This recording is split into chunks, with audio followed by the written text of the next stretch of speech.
None of this, so we're 0 for 3 with the mayor. Maybe this fourth segment, this FOP watch, will be a little more kind to the mayor. So we're going to take a look at two clips. The first one is about a class action grievance filed by the FOP, the Fraternal Police. These clips come from FOP President, Fraternal Police President John Catanzara, his regular Friday updates. This is from last Friday. And this clip one is about his class action grievance, and then we'll talk about it when we get back.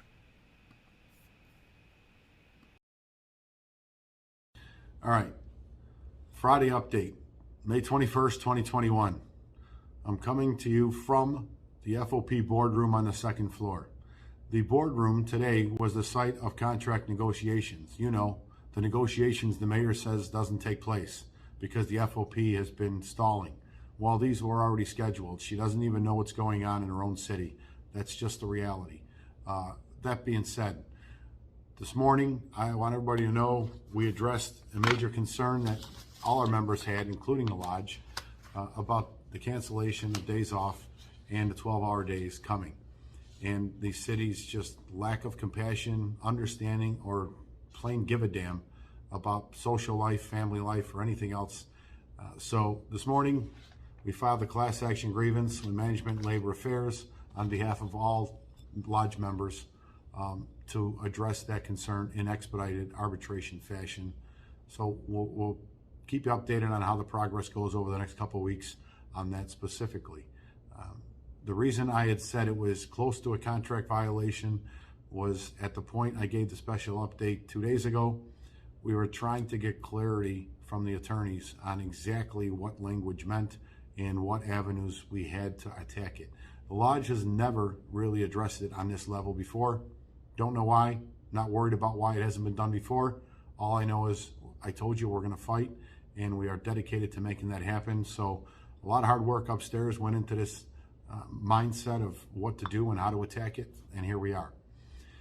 Contract negotiations this morning. We did come to an agreement on one topic. Many of you probably won't give a damn on first blush. Some will.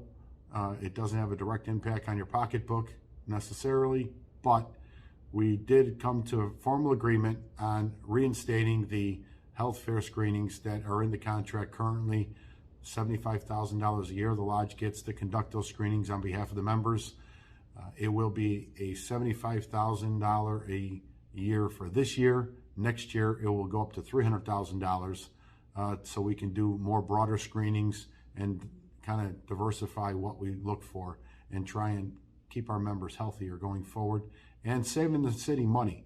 The reason to save the city money is because eventually we want to have a Philly Lodge 5 like model where decades ago they instituted a healthcare benefit plan separate from the lodge or the city that institutes healthcare for its members, active and retired.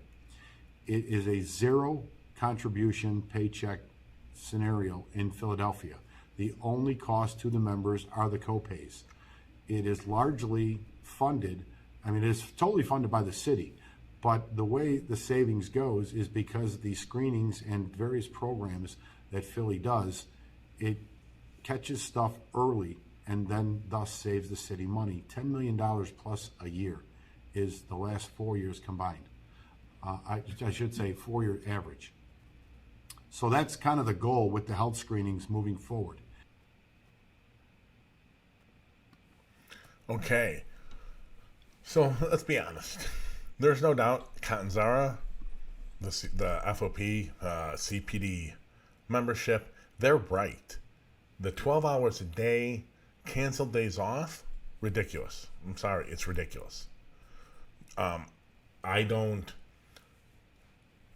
Could things flare up like a weekend and you need maybe holiday weekends you cancel? I don't know, but the fact of having that ongoing seems a little bit of an issue with me. And I agree that the officers need to have lives. So the reality is this is part of this, if not all of this, is around propaganda. The mayor, the police department, they know for the most part. They're unable to change the social circumstance of these communities. They have less of an impact than everyone wants them to have on crime and violence. But they want to look like they're doing something. And David Brown, the superintendent, whether he was in Dallas and now in Chicago, wants to look like he's doing something. Does it lead to anything? Highly, highly, highly questionable. Now, so they're right. They shouldn't be allowed to just cancel days off willy-nilly and 12 hours on. Emergencies, no problem. Short periods of time, no problem. Long term, that is just wrong. He's right. Okay, he's for improving healthcare. Great. All for it. I'm kind of surprised, to be honest with you. Healthcare is science-based, and he doesn't really seem to be a big fan of science. So I'm not really sure why he is doing it. It seems almost interesting ideas. Strange. But I think he's trying to do anything he can to make sure he kind of gets reelected. He's got a case in front of the police board, could get fired. I'm not sure what it means if he's got to be an officer from the CPD to be FOP president. If he gets fired, if he loses his position, I'm not sure what goes on with that. Okay, we're going to look at clip number 2, which is on contract negotiations. This run time is about 5 minutes, and we'll be back after that. Listen to the language he uses. See how much of accountability, the details about accountability he goes into or doesn't go into. We'll catch you on the flip side.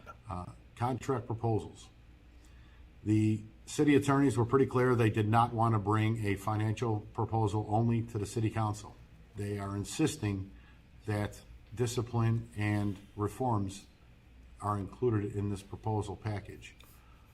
I could tell you some of the things that we tendered from the lodge today formally. We had talked about them previously, but formal proposals today addressed those concerns.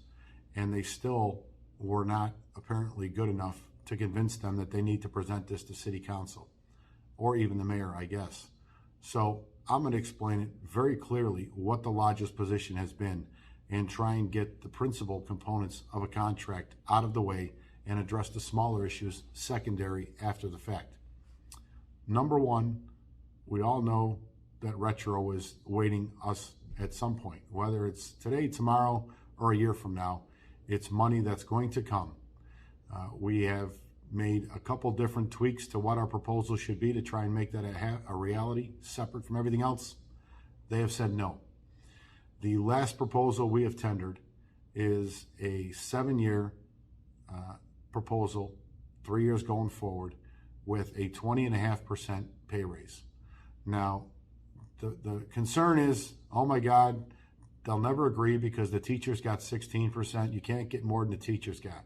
Well, we're going 2 years beyond what the teachers got. So that extra 2 years is the 4.5% difference.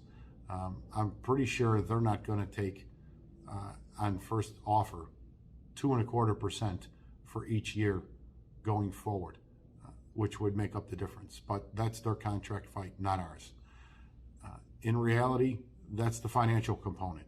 The healthcare component, as I already described, encompasses the health fair screenings and a proposal for new hires going forward about a Illinois State Police-like model where there will be a fitness standard requirement for all new hires for the remainder of their employment with CPD. It would not affect current employees. That, again, would eventually make for a healthier police department, which is going to save the city more money when it comes to healthcare in the future. That's how we address the healthcare issues. They want more. They want an increased contribution across the board, like the firemen agreed to and like the sergeants got stuck with. We are hard, fast. We are not accepting that savings. The city and the mayor in her budget has said they had found over $150 million in savings just by redoing, tweaking, and revising contracts. Well, how can you say you need to increase our cost when you just said you saved money on a healthcare front, and we just are now giving you 2 more options to save money going forward? So we're not even entertaining an increase on a members level.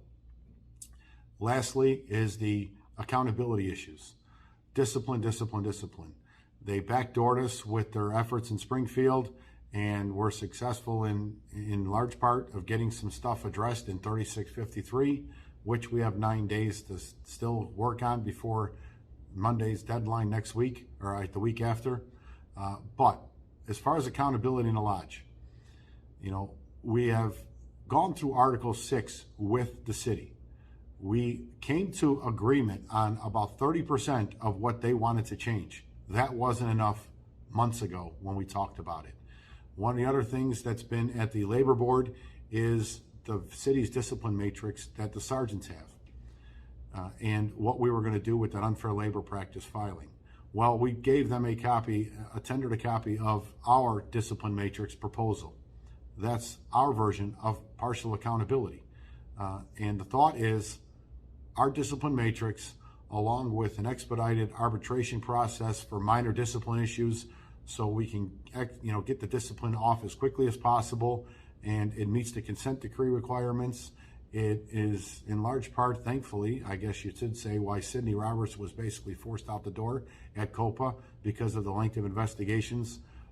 There is many things that we are trying to address, even with the discipline, as a good faith offer that the city still thinks those components that I just all mentioned to you was not enough of a package to present on the floor of city council to the aldermen for a vote and worry about the rest of the contract later.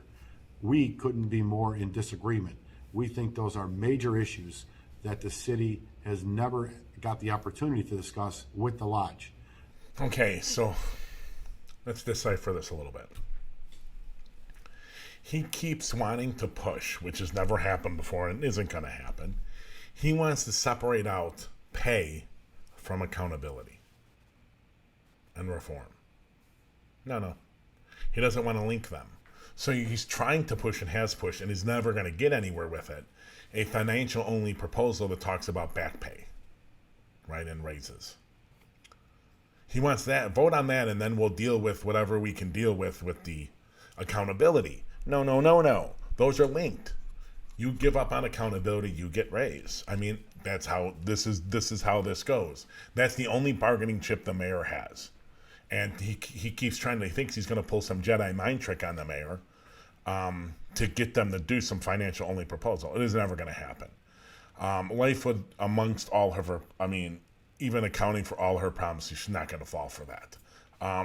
You see how there's no details on the reform and it's very vague? Because it's bullshit. He's not doing anything. This guy has 50 complaints. The last thing he's going to do is make it easier for the department, to fire bad cops. He's a bad cop. That's why he's up in front of the police board right now. He's got a hearing. He's basically going to be on trial soon in front of the police board, trying to keep his job for like the 4th time they've tried to fire the guy. If you listen to his lingo, accountability is everything other than the financial is a secondary issue. Those are small issues, not a major issue. All the major issues have been taken care of. Accountability, reform, those are secondary. That's what he's trying to pull. And that's the crap he's trying to feed his members, and they believe it, and they think that he's doing a good job. Clueless. Accelerated arbitration. Why is that good for accountability? It's good for your officers. I don't understand why it's good for accountability. Can someone tell me? He can't. Once again, he's trying to pull a Jedi mind trick on people. And also, and this is exactly why Sidney Roberts got, pushed out at COPA because of lengthy investigations. Your contract has nothing to do with the length of the investigations. The reforms you're pushing have nothing to do with it. It's a total lie. It's just BS, right? It's propaganda he's just feeding, a lot of Trumpers, which is what a lot of his membership is. He's just feeding them BS and they're buying it hook, line, and sinker. He doesn't care. He just wants to lie and get reelected. Okay. After the segment, we're going to launch our new segment called Stenographers to Power and talk about a really crappy article from the Sun-Times. No shock there. It probably should have never, or it should have been published. He should have waited till he actually did his work. Okay, we'll be back in 1 minute. Got some information about our Nation program.